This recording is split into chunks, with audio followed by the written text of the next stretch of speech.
আস্থা ফেরানোই সম্মিলিত ইসলামী ব্যাংকের প্রধান কাজ হবে বলে মনে করেন ব্যাংকটির নবনিযুক্ত চেয়ারম্যান আইয়ুব মিয়া। তার বিশ্বাস, ধারাবাহিকভাবে 5 ব্যাংক যখন মার্জ হয়ে যাবে তখন সম্মিলিত ইসলামী ব্যাংকই হবে দেশের সবচেয়ে শক্তিশালী ব্যাংক। তবে খেলাপি ঋণের বিষয়ে এখনই কোনো মন্তব্য করতে রাজি নন তিনি। অনুপ অধিকারী তরুণ জানাচ্ছেন বিস্তারিত। সম্মিলিত ইসলামী ব্যাংকের নবনিযুক্ত চেয়ারম্যান আইয়ুব মিয়া মঙ্গলবার গভর্নরের সাথে দেখা করতে আসেন বাংলাদেশ ব্যাংকে। প্রায় ঘণ্টাব্যাপী বৈঠক শেষে সাংবাদিকদের সাথে কথা বলেন তিনি। আমার প্রথম ইমপ্রেশন হচ্ছে যে সরকারি মালিকানায় একটা ইসলামী ব্যাংক যাত্রা শুরু করছে। এটা একটা, আমি মনে করি সমগ্র জাতির কাছে এটা একটা সুসংবাদ। নতুন এই চেয়ারম্যান জানান তার প্রথম এবং প্রধান কাজ হবে হারিয়ে যাওয়া আস্থা ফিরিয়ে আনা।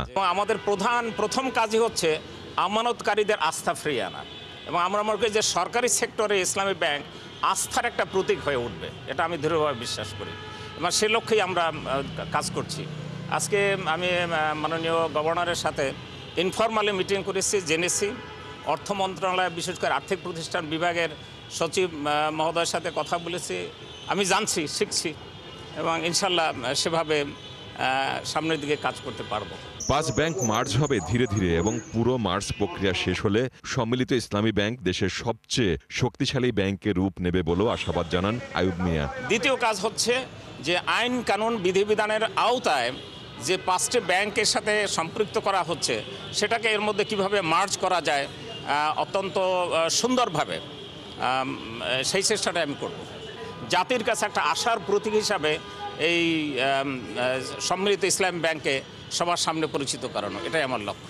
বাংলাদেশ ব্যাংকের হিসাব অনুযায়ী মার্জ হতে যাওয়া ইসলামী এই 5 ব্যাংকের সম্মিলিত আমানতের পরিমাণ 1,52,000 কোটি টাকা।